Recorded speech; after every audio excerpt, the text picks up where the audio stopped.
Hello, and welcome to the Trustwave webinar, ChatGPT, How AI Models Are Changing the Face of InfoSec. I'm Doug Olenek, Digital Content Marketing Manager at Trustwave, and your moderator. Joining us today is Trustwave SpiderLabs Senior Security Research Manager, Karl Sigler. Today, Karl will break down the latest ChatGPT-based threats and new developments in this area. Karl is a 20-year InfoSec veteran responsible for research and analysis of current vulnerabilities, malware, and threat trends at Trustwave. In addition to maintaining the threat intelligence program, Karl and his team manage IDS IPS signature development, serve as a liaison with Microsoft MAP, and coordinate Trustwave's responsible vulnerability disclosure program. Now, before we get started, just a couple of housekeeping notes. If you're viewing this session live, our webinar platform allows you to customize your view screen. Feel free to adjust the size and positioning of the slide windows. We do recommend that you use Chrome as the browser of choice. If you have any problems with the audio or the session delivery, I always recommend that you just hit refresh. I promise you will not need to re-log in, and hopefully the system will overcome any connectivity issues. After Karl completes his presentation, we will have a question and answer period. If you have any questions, please don't be shy and place them in the area provided on your screen at any time during the webinar. We will answer by email any questions that we can't get to today. And finally, today's presentation will be recorded, and we will send a follow-up email to all attendees with the link to that recording. So with all of that gone through and said, let's go right into it. And Karl, the floor is yours. Thanks, Doug. I appreciate it. Good day, everybody. Good morning to some of you. Good afternoon to some of you. Good evening to some of you. We're going to be going through a ChatGPT update presentation. So back in March, I put together a small little presentation about what the status was for ChatGPT and AI in general. So we wanted to put together a sort of an update, a refresher. A lot has happened. So we're going to go through a little bit of an introduction for those of you that aren't necessarily completely familiar with AI. We're going to go through that and just sort of baseline foundation set. We're also going to talk a little bit about where we were in March when I first did this presentation, what has changed in just the past 6 months. Then we'll get into the InfoSec stuff. We're going to talk about how the bad guys are using AI, how the good guys are using AI, and specifically how we're using AI here at Trustwave internally as part of our process. So first, just some level setting, some foundation setting. When we talk about AI, we're talking about a system that is building a codex, a context of information. And if you think about how children learn information, right? How they learn words, for instance, they usually go through this process, right? They learn the word apple and they point at an apple and say, is that an apple? And the parent says, yes, that is an apple, correct. Now they might think that all fruit is an apple and they'll point to a pear and say, is that an apple? No, that's not an apple, that's a pear. But they might see a green apple. They'd only seen red apples before, and the pear was green, and now this new apple is green, but it's a different shape. And what this child is doing is building up a codex of information associated with the word apple. So when the word apple is spoken, that child knows exactly what that means. Or when the child speaks the word apple, knows what they're talking about. This codex of things, of relationships, of information, of context, is called a model. And you'll see these when we talk about large language models. This is what that codex is for AI.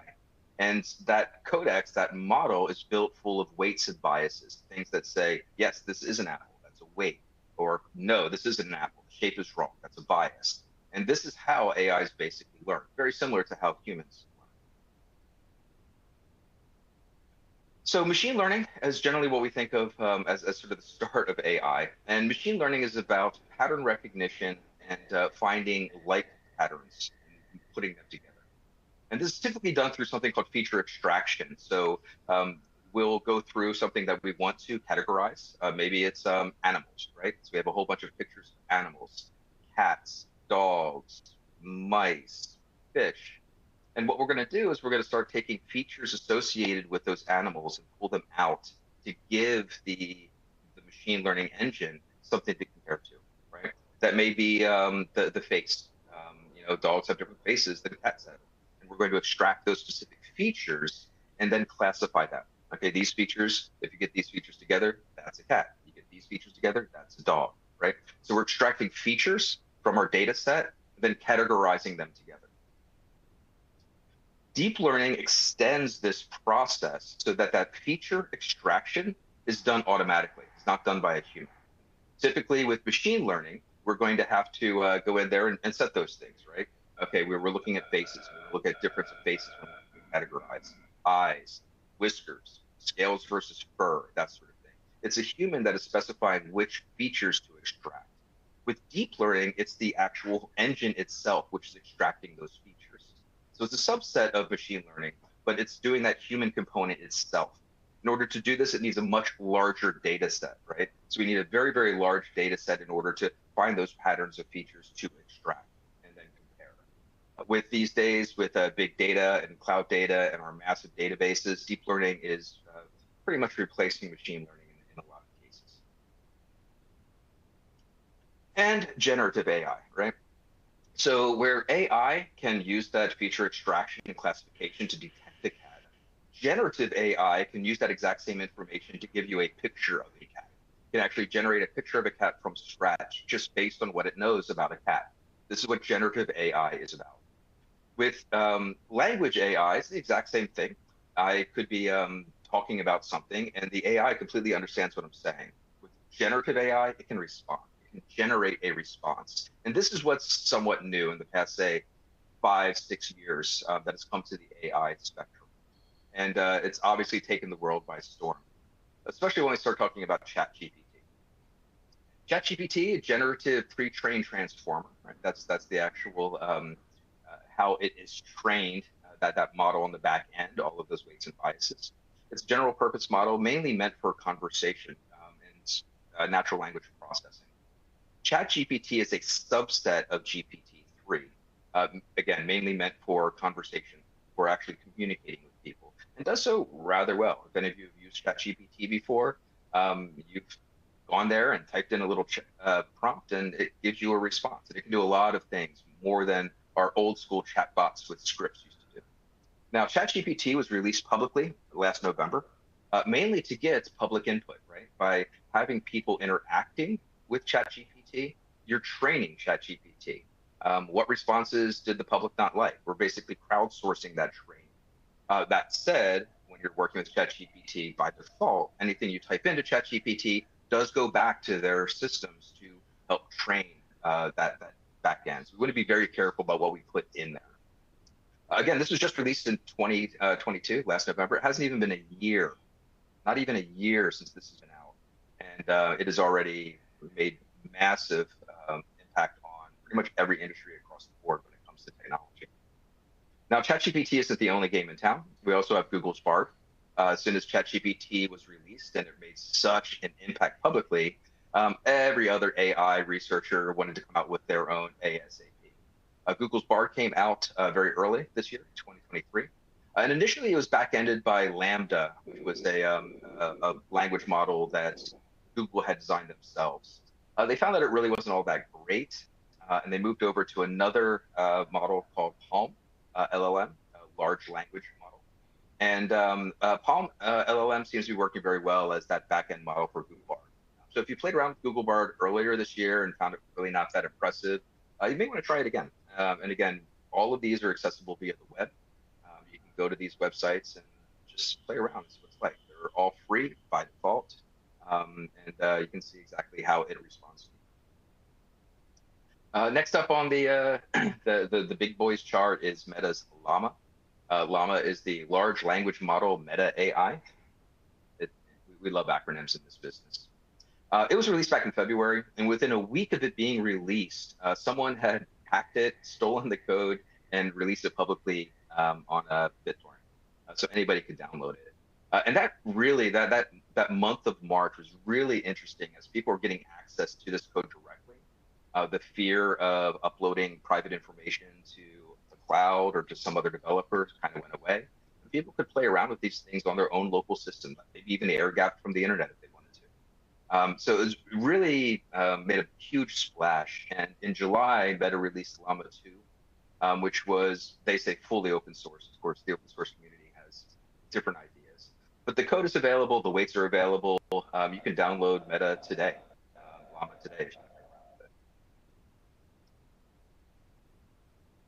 Which brings us to open source and quote open source AIs, because a lot of people claim to be open source, but it doesn't necessarily meet specific licensing requirements of open source. And one of the first things we're seeing that this community is developing are a lot of plugins and front ends for ChatGPT specifically, but for other products as well as APIs are opened up. So you're going to see things like Voice GPT. That's a front end for the ChatGPT API. It's a Google Chrome plugin. You install it, and now you can actually talk to ChatGPT to ask your questions and provide your prompts and get responses via voice. From an accessibility perspective, this is really important. There are a lot of people that might not be able to type that well, might have vision impairments and can't see the responses coming back. So again, these sorts of things are being developed by the community, not by OpenAI, to plug into that backend. Summarize is another good one. You just go to a web page and click the summarize button, and ChatGPT will read that article for you and give you a nice summary of it. LGPT is an AI assistant hub that plugs into a bunch of back-end models and systems and allows you to do pretty much anything you would normally do without having to change models like Midjourney to ChatGPT to what have you. And then we got Telegram bots too, which I find very interesting. A lot of threat actors are moving to Telegram for their messaging now, and having a ChatGPT bot in Telegram to work with your crew, to answer questions, maybe even something that is personally trained as a backend rather than ChatGPT. I think we'll probably see quite a bit of this coming up. And then we have Hugging Face. If you haven't been to Hugging Face, huggingface.co. It's basically, to simplify it a bit, GitHub for AI. So the machine learning community, the AI community, they go to this page to share information about the models they're developing, the results that they're getting. Maybe they're not developing models, but they're designing a new front end, a new engine. So Hugging Face, some of it's open source, some of it's free, some of it's not, some of it costs money. But it's a good place to go just to sort of see what the community is talking about and what's changing in the community. And then again, I mentioned in July, just last month, Meta released Llama 2. You can download that right now if you wanted to. It comes with 3 different models, 7 billion, 13, and 70 billion parameters, right? So those are the parameters that are in the backend model that gives it that context, right? So the more parameters you have, the more, quote, intelligent the AI is going to be. But also the more resources you're going to need. So if you don't have a massive system with a bunch of GPUs because you're no longer mining cryptocurrency, you may want to go with the 7 billion parameters. So let's talk about what's changed since the last time I had this webinar. Right? So back in March, when things were just breaking out, there was a lot of concern in a bunch of different areas. And then one big concern was AI when it comes to education. Educational institutions across the globe began banning ChatGPT's use, mainly out of concerns of students not learning, using ChatGPT to provide answers, to provide essays, to write papers instead of them. So we saw a lot of banning of AI back in March. 6 months later, and it seems like the education systems in general are adapting very, very well to AI. Teachers are using this quite a bit, generating materials for students. So I was reading this one interview with a teacher who said that because of the teaching shortage, she's having to teach multiple grades with different levels of reading expertise. And she was able to use ChatGPT's functionality to develop a lesson plan that was age appropriate and level appropriate for all of those students. Learning plans are very easy to map out. So again, as a teacher's assistant, this can really help out a lot of overworked teachers right now. From the student angle, even though we should not be using these AIs to write our papers for us, it can definitely help in the learning process. People that may be neurodivergent, people that are having issues reading large assigned texts, they can have AI summarize and sort of boil it down for them so they can understand the documents a little bit better. And then for professors that are really concerned about AIs doing the work for the students, paper exams and handwritten essays are coming back into fashion.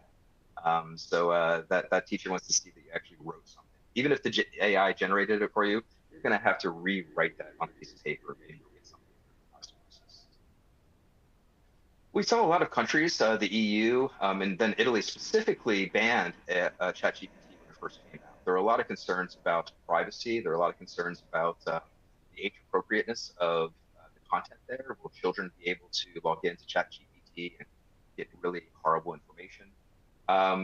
ChatGPT, OpenAI specifically, went to Italy to talk to a lot of the people that were concerned in the governments. And in less than a month, Italy released those restrictions, and it's available now. And that's true for most of Europe. A lot of those concerns about privacy, especially, were alleviated.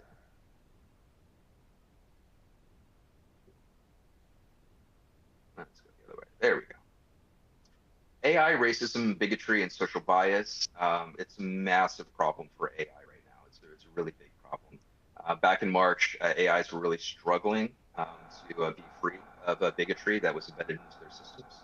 AIs learn from humans, and humans can be horrible people sometimes. And a lot of that information gets embedded into these systems. That's true to this day. The struggle is ongoing. It's extremely complex. You can't just change the code. You have to train the backend model. The picture, the image on this slide is a real image from, I believe, just 2 or 3 weeks ago. This MIT graduate asked AI to make her photo more professional for LinkedIn, and the AI turned her into a Caucasian woman with blue eyes. That's just unacceptable. There are a lot of groups that are working towards this. The Algorithmic Justice League is one of them. And then AI for Social Progress is another. So there are groups that are working actively to try and eliminate racism and bias from these systems. And this is a very important thing that we do. AI for coding. Back in March, when I was talking about this, Stack Overflow, the primary website where coders sort of share information and answer questions for each other, banned the use of ChatGPT. Said that the code coming out of ChatGPT was not good code, and it should not be used as any sort of template. Conventional wisdom to this day is that ChatGPT is just not good at coding. But that's not true. What we've discovered is that it's a little bit more complex than that. And since ChatGPT was mainly meant for natural language processing, code is not necessarily language, it did have some trouble with it. So people found a way around that. AI for coding is all about the prompts. And this is true for pretty much anything you want to get out of AI. It's how you ask it the question. And prompt engineering and prompt development is becoming its own skill set. You'll be amazed at how many forums are set up just to share prompts. If you're trying to do this, use this prompt instead. And by providing very specific prompts with very small, simple steps, ChatGPT can write some fantastic code. However, to verify that the output is good, you have to be a coder. And that's where the rub comes. So AI for coding, is ChatGPT a good coder? No. Is it a good coding assistant? Absolutely. It's a great coding assistant. And in fact, I will predict within the next 6 months, every single programmer, every single developer will be using AI in some form or fashion to help them make their code more efficient, to get code out quicker, and to make sure there's no security vulnerabilities in that code as well. So let's talk about how threat actors are using AI. Again, one of the big concerns, and I still see this written up in a lot of articles, is all those script kiddies, all of those less skilled hackers that want to cause damage or want to steal things, but don't necessarily have the skill set. The concept is that they could just go to ChatGPT. They want new ransomware that is undetectable. ChatGPT can develop that for you. You want an exploit for a specific vulnerability in some software. ChatGPT can develop that for you. That's not true. It just isn't true. Isn't true at all. And again, remember what I said about coding. It's difficult for even experienced coders to use ChatGPT in a very mature way to make their code better. So these script kiddies just don't have that skill set. Now, they may be using ChatGPT to develop that skill set, to learn coding, but the idea that ChatGPT is just going to build this code out of the box with no human interaction is simply a myth. AI-based phishing and pretext scripts. This is happening right now. We've seen it. We've seen it out in the wild. We've seen that phishing emails like this. There's actually a web client called GoMail Pro. It's a very, very popular client with spammers and phishers, and mainly because it is a portal that will multi-thread multiple email applications, right? So you have AOL mail for this reason. I can't imagine any other reason you would. Gmail, Hotmail, Outlook. You can have accounts in all of them, and then link them to GoMail Pro to push out your spam. They don't do any filtering. Back in April, they announced that they integrated ChatGPT into their program to drafting emails. This helps phishers a lot, right? So a lot of the red flags we get to tell us that we're looking at a phishing email is based primarily on things like grammar, language, sloppy method of trying to say something, a period where there should be a comma, that sort of thing. With ChatGPT is really good at natural language. So creating these phishing emails is just so much easier these days for these phishers. And you can even get really targeted. Phishers can go to LinkedIn, pull down the bio for your CFO, dump the bio into ChatGPT, and said, "Can you write an email that would convince this person to click on this link?" So we'll see this quite a bit. And again, because ChatGPT is really good at language, and a lot of these spammers and phishers are language as a second language, right? Whether it's English as a second language, Russian as a second language, Mandarin as a second language, whatever it might be, ChatGPT can translate for you and translate well. And then we have jailbreaks, right? So ChatGPT doesn't want to do this, doesn't want to commit crime for you. We'll tell you that I'm an AI that will not commit crime. Don't ask me how to hotwire a car. Don't ask me how to hack into data. It doesn't want to do that. So we do everything with prompts. The primary prompt, it was true back in March. It's true today. It will probably be true this time next year, is Dan. And Dan stands for do anything now. And by creating a specific prompt in ChatGPT, you can convince ChatGPT to completely ignore all of its security controls. It will tell you how to hotwire a car. It'll do its best to explain how to hack into various systems. And these prompts are becoming more and more complex. If you look at some of these prompts, they can be thousands of words long just to convince ChatGPT how to break out of the security controls. You'll see different versions out there. Dan 11.0, Dan 7.0, FFEN is a very popular one out there. Freedom from everything now. And these are literally just text scripts. You just literally highlight it, copy and paste it into ChatGPT, and now ChatGPT is Dan. We've also seen some purpose-built malicious AIs. WormGPT was one that came out back in March of this year. They've been working on it for a couple of years and released it. It was using an outdated language model, an LLM called a GPT-J, not the best. And with the GPT being out, the results from WormGPT didn't seem to be all that great. They released the second version in July, which is supposed to do more. This is AI as a service, like malware as a service or ransomware as a service. You pay them 60 euros per month or 550 per year, and you can rent this GPT instance to supposedly develop code for you. We have not verified this because we're not going to pay them anything, and we imagine that the results coming out of this are rather poor. On the heels of that, FraudGPT came out in July. Very similar sort of model. You pay them $90 to $200 a month, and they will provide you access. This will allow you to write malicious code.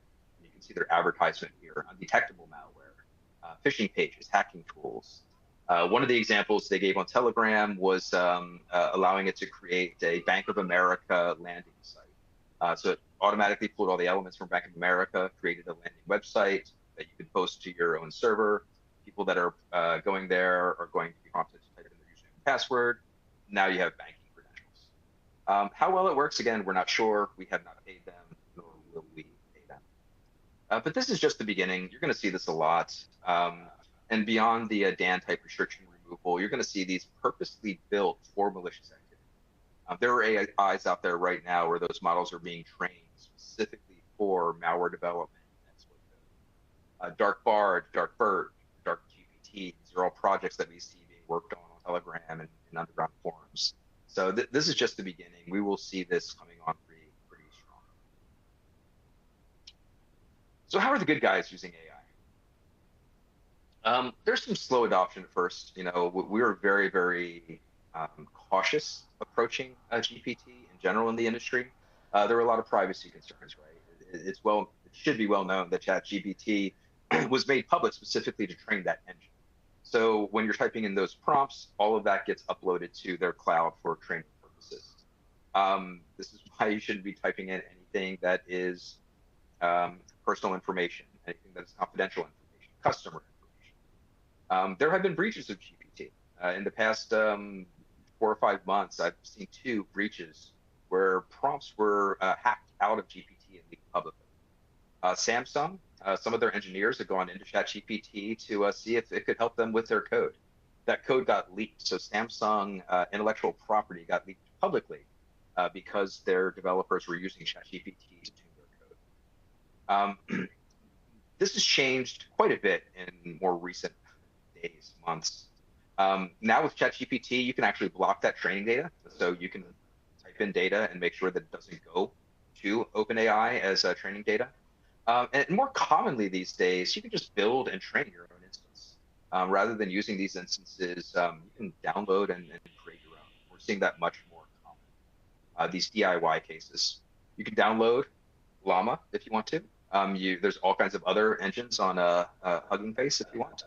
Create your own local model. And security analysts right now are fine-tuning their local AIs with internal policies, internal guidelines, right? Their IR playbooks. So they have an AI that is basically an InfoSec assistant sitting on the inside, ready to help them out with very specific advice to the organization. It's not an easy thing to do by any sense of the imagination, but it's being done, and people are currently working on it. And this allows GPT or any AI to be a bit of a multitasker assistant, InfoSec assistant. Gathering real-time threat intelligence, right? We know that a new exploit just came out that's attacking XYZ's software. I could Google that and pull up a couple of links and try and get some detailed technical information so that I can communicate that to others. I could have ChatGPT do it. Hey, what's this new attack about? Have them specifically summarize that information, just making things faster for sharing real-time threat intelligence. Language translation, it's also really good at. If you're looking at threat intelligence or maybe posts from Telegram that are written in Russian or written in Portuguese, you can have ChatGPT help you with that translation process. And you can also translate your own information to other languages. We tend to be global in this industry.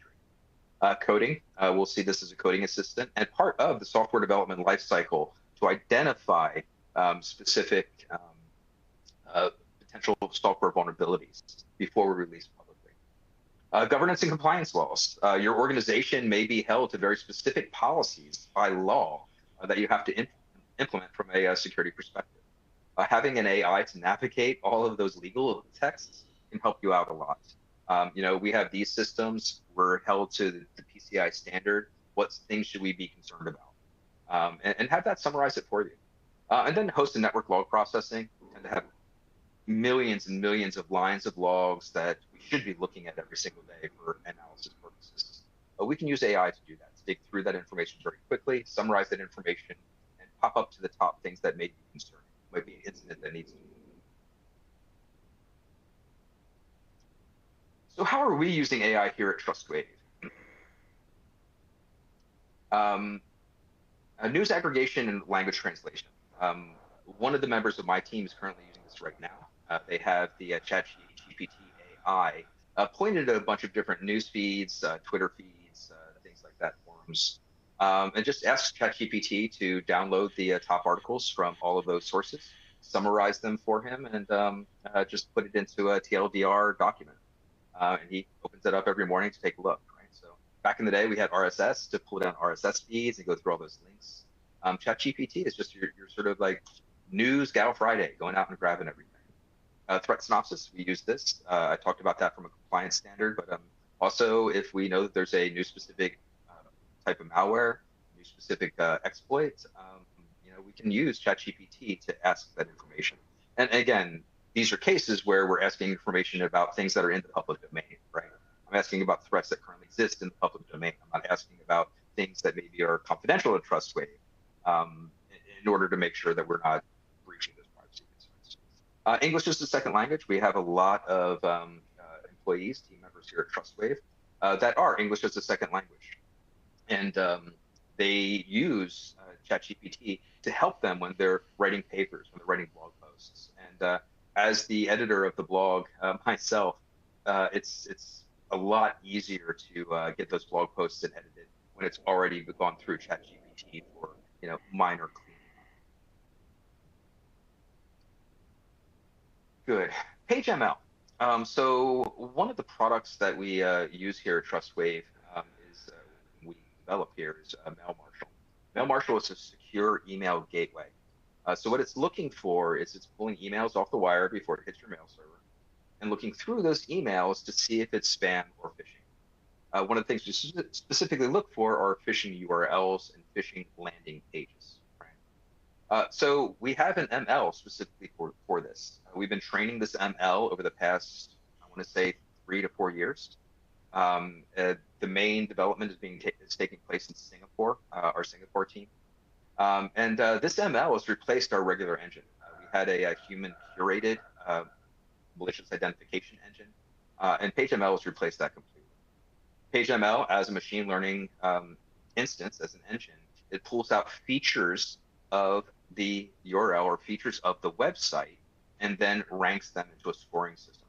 And based on having X number of features and also X number of biases, we come to a weight at the end, which lets us decide whether or not this URL is phishing or whether this website that this URL is trying to get you to is phishing.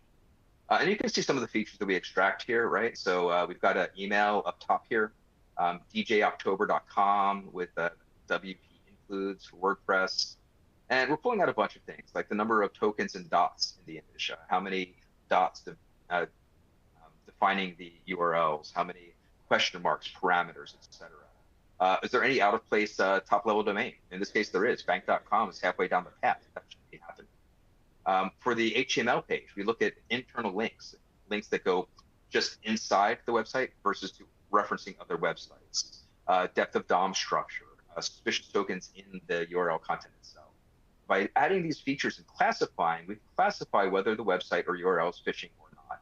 And we can do that with a 95% probability rate right now. Our researcher in Singapore, Ji-Hoon Lee, who leads that project, he actually wrote a paper about this. You can see that on the bottom. And I can probably provide you links to that if you're interested in going down that rabbit hole. If any of you have been to VirusTotal, VirusTotal has a URL scanner, so you can copy and paste a URL and see if it's malicious before you actually click on it. Very good idea. There are 93 web scanning engines, I believe. Last time I checked, it was 93. It's always changing. URL scanners in VirusTotal that will scan the URL and then tell you whether or not it thinks it's malicious or not. Trustwave is one of those web scanners there. You can see it there. You can type in any URL you want and see whether or not Trustwave thinks it's malicious. That is the PageML engine working there. So anytime you go to VirusTotal and you type in a URL and Trustwave marks it as phishing, that's PageML. That's our machine learning engine that is flagging that. And you can see over the past months how many malicious URLs, these are true positive malicious URLs, have been detected by PageML. And it's gone up over the months. But millions of malicious URLs are flagged by this engine. What's really interesting to me is the chart at the bottom. And this is the number of URLs per day, the true positive malicious URLs that Trustwave can identify, but no other engine does. Sophos, McAfee, Symantec, your Barracuda web engine, or mail engines, etc.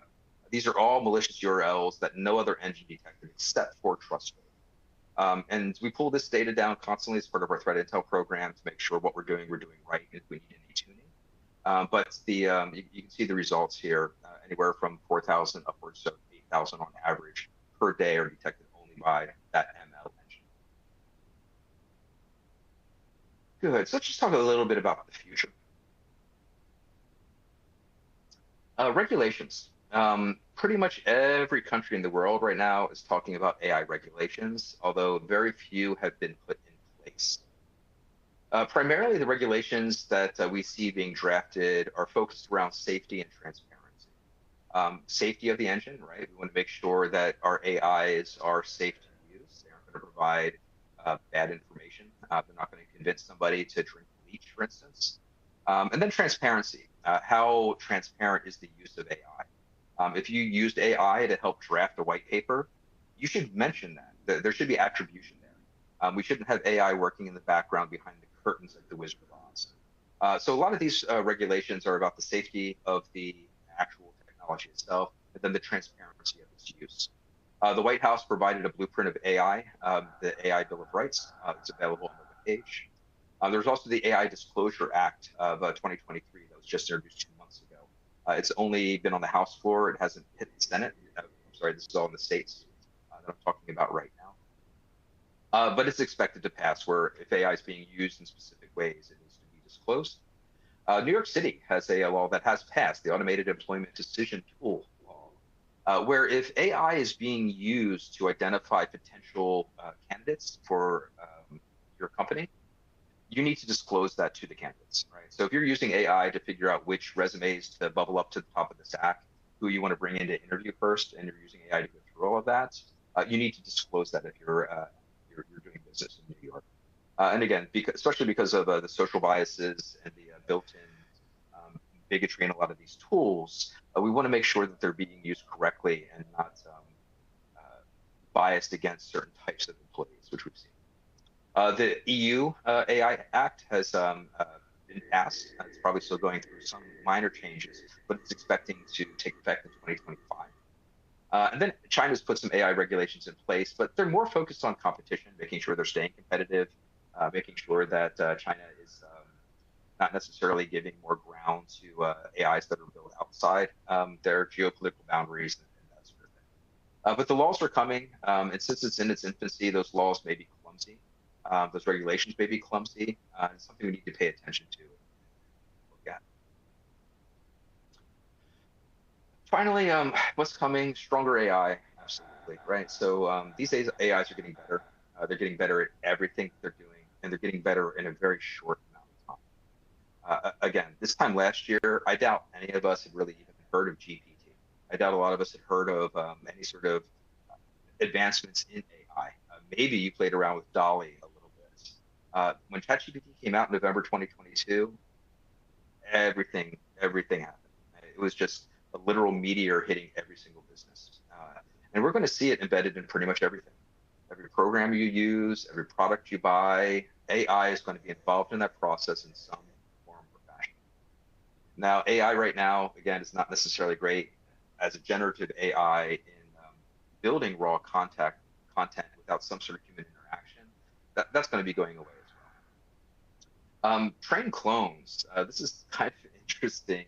I've seen a lot of talk about this where users of AIs, and this is mainly being done with Llama, are downloading these and then building their own models to emulate themselves.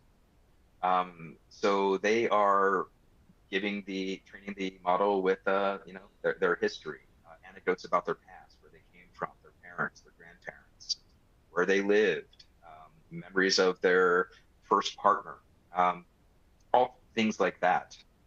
Then they are using deepfake technology to clone their voice and clone their faces, so that they can create a virtual clone of themselves, a clone that looks like them, that talks like them, has the exact same tonal intonations, and has all of their memories and can actually talk to you like you would talk to somebody else potentially.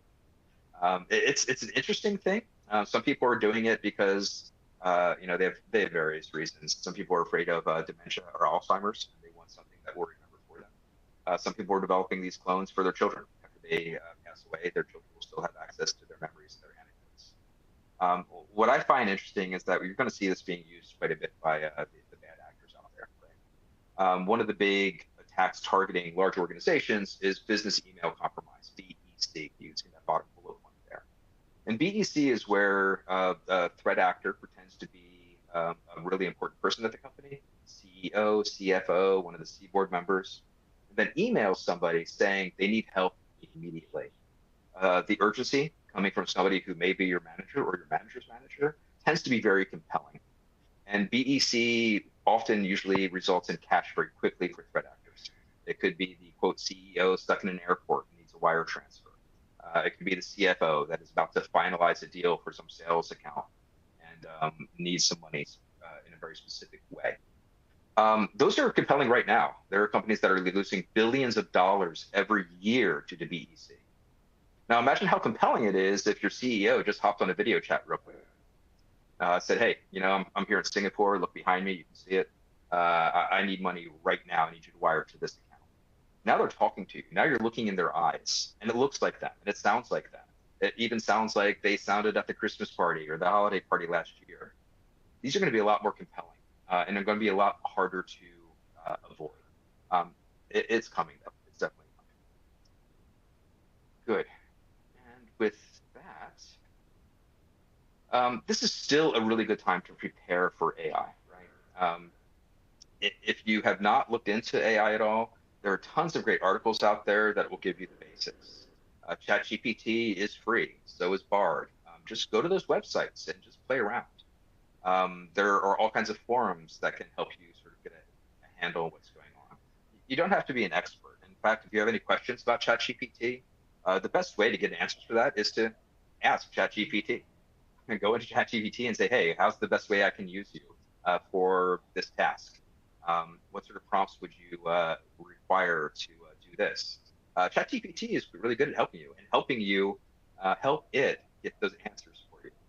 So this is still a great time to prepare and to get a feel for exactly how this technology works and how it may benefit you internally to your organizations, and also what threats to look out for coming from threat actors.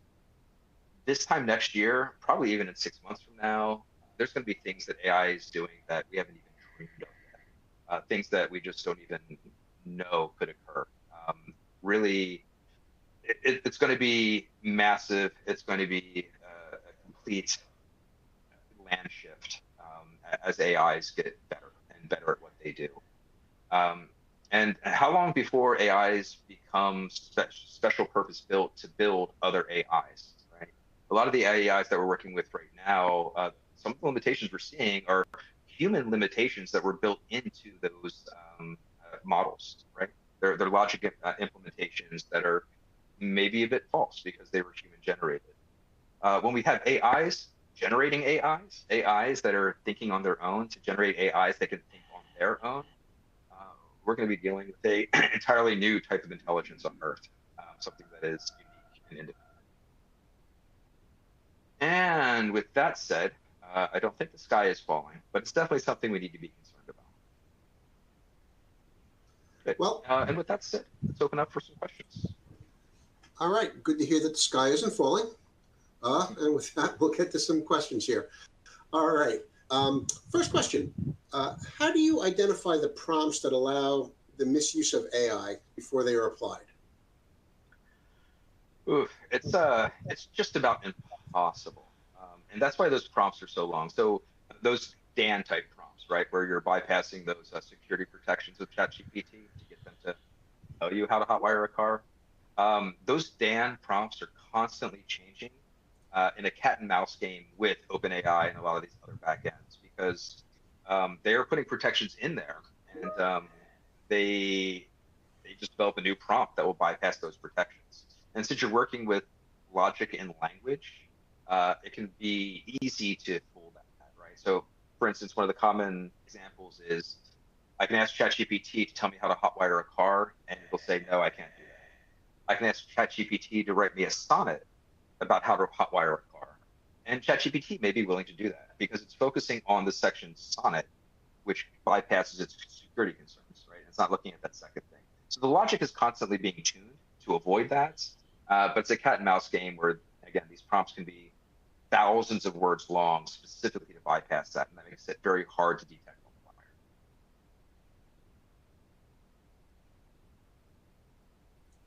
the wire. Okay, next question. How about using the ChatGPT API? They don't retain data. I guess, is that an issue? Oh, the API, there's probably a flag in it now where you can prevent the data from being uploaded, but the API does provide training data and lets you specifically flag it to not be used as such. So with the API, when the API was created, it allows you to create programs locally on your systems, and then you can access ChatGPT remotely using the API. So I can write a little Python script that will query ChatGPT and provide answers for me remotely. But again, using that API, a lot of that data will go into their training material unless you specifically flag it to them. All right. Just for the attendees, we still have some time left. So if you have a question, feel free. Please place it in. In the meantime, next question is there a general safeguard that can be put into place to protect against AI-generated attacks? Again, cat and mouse game, right? There was a brief period of a couple months where we had some good AI detection, right? We were using AI to detect AI. And AI could say, yes, this was generated by AI. This may not be anything you want. And then you can avoid phishing emails. If you have a quick flag like this, that's definitely AI, not AI. You can put the definitely AI into a suspicious category and prevent that. It's not quite that easy, and definitely not anymore, especially with the advances of GPT-4 and Bard and Meta, Llama. Um, in fact, a lot of the AI detectors out there are so poor. I've seen examples where people will upload a piece of the Bible, will upload a part of the Magna Carta, and say, is this AI generated? And because it's text that has been in the public domain for so very long and would not be written fresh in this day and age, it gets flagged as AI generated. So those tools are very spotty at best. It's very difficult to see it. But again, we're using AI to attack that problem. So the cat and mouse game is just sort of escalated in scale.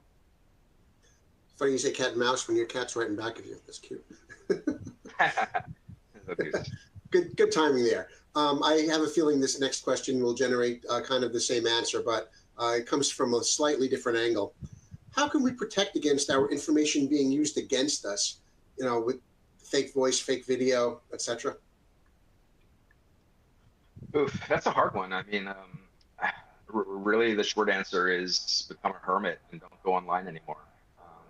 It's a difficult thing because we're constantly wanting to, use these tools to interact with people. Video conferencing is a lot more prevalent. I like to do presentations and keynote speeches, and a lot of those speeches and presentations are available on YouTube. Anybody could use those videos to clone my voice if they wanted to. It's a very difficult problem to prevent ahead of time, unless, again, you have those tools to identify AI use, which are a lot easier for those deep fakes. Again, I was talking about sort of future technology, not necessarily current status here for that. One of the things that I was talking about with a buddy of mine on the threat hunt team here was visual or vocal codes. When this becomes a concern, we're probably going to have some sort of vocal code for our friends and family, so we can make sure we're actually talking to them. Something we agreed on ahead of time, something like four-leaf clovers are blue, that nobody would necessarily say. So when I'm talking to my sister, I know it's actually my sister, and not somebody trying to act like my sister. We're getting into sort of snow crash, cyberpunk fiction here, but it's a reality that's coming rather soon. Okay. Next question. Are there examples of AI-based security front ends as a filter for a back-end ChatGPT to help screen attempts at prompt engineering? Not that I know of, but there's no reason why you couldn't develop one, right? The OpenAI or the OpenAI API is actually really robust. So yeah, you could develop that front layer component that will filter things out before it actually gets fed to GPT on the back end. But again, you're still looking at developing that logic to do so. A lot of people are playing around with this, and I highly recommend playing around with the API and see what you can get. There's all kinds of sample Python code out there, Ruby, you name it, whatever code you like to program in or script in, that are available right now. So definitely it's out there. All right. Next question. How can I use any of these AI models to spot malicious code, if possible? Yeah, it's actually rather good at that. We do that quite a bit. So when malicious code, exploit code, things like that get uploaded to GitHub, part of my team is responsible for IDS signature development, so intrusion detection signatures, monitoring the network for specific exploits. So we could take exploit code that's supposed to GitHub, dump it into ChatGPT, and say, what is this code and how does it work? And it'll give you a nice summary of exactly how the code works. In the past, we would have to load the code up in a virtual sandbox and run it and see how it worked. We can actually see what it's going to look on the network, what the packets are going to be generated using ChatGPT. So yeah, there's a lot of that opportunity with ChatGPT as well. There's a good plugin for IDA Pro, which is used by a lot of malware reversers and analysts. We use it here. That plugs directly into ChatGPT to help you define functions from the reverse pseudocode for malware. We actually have an entire blog post that I can provide later to the audience, where we talk specifically about using ChatGPT to identify security vulnerabilities in code, buffer overflow vulnerabilities, cross-site scripting vulnerabilities. So again, embedding this as part of your software development lifecycle may also help you identify vulnerabilities that may be taken advantage of by malicious code. So yeah, ChatGPT for identifying malicious code or identifying how malicious code may act, definitely a big strength. Oh, next question. In your opinion, will the advancement of AI technology lead to an increase or decrease in the demand for human cybersecurity personnel? Ooh, that's a good question. My initial instinct is that it's going to increase. I don't see AI standing alone without human interaction of some sort, especially for things as complex as information security. Right? So when we're trying to figure out how to do IR, right? That's a really complex topic. And turning that over completely to AI, I just don't see happening anytime soon. AI will be definitely embedded into our processes as an assistant, but you're going to need human personnel to verify the output from there and to decide whether or not that advice really makes sense. Long term, as AI gets better and better at doing things on its own, absolutely it could affect the need for human personnel in InfoSec. And I would say really human personnel across all industries. But we're not there yet. Okay, I think that is going to be about it right now. We're just about out of time. Just as a reminder, the presentation with slides and the audio will be sent out to all attendees after the event is over. And again, I want to thank Karl for his time for this great presentation, and especially thanks to all of you for taking the time out of your day to attend this event. Please, everybody, have a great day, and we hope to see you back again for another Trustwave webinar. Have a good one. Thanks, everybody.